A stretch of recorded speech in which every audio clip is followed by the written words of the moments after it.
Hello guys, আসসালামু আলাইকুম। আজ আপনাদের জন্য আমরা তৈরি করেছি মিনি ওয়াটার পাম্প। আমরা এখন আপনাদেরকে আমি চলাই দেখাচ্ছি।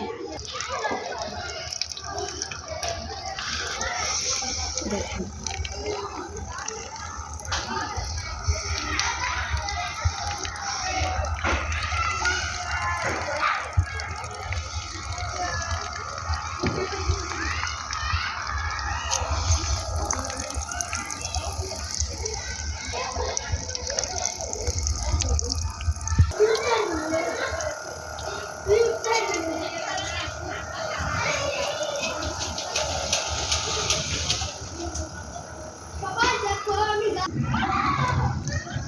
ভালো লাগলে লাইক অ্যান্ড সাবস্ক্রাইবার। আসসালামু আলাইকুম। ভালো লাগলে লাইক অ্যান্ড সাবস্ক্রাইব করবেন। আসসালামু আলাইকুম।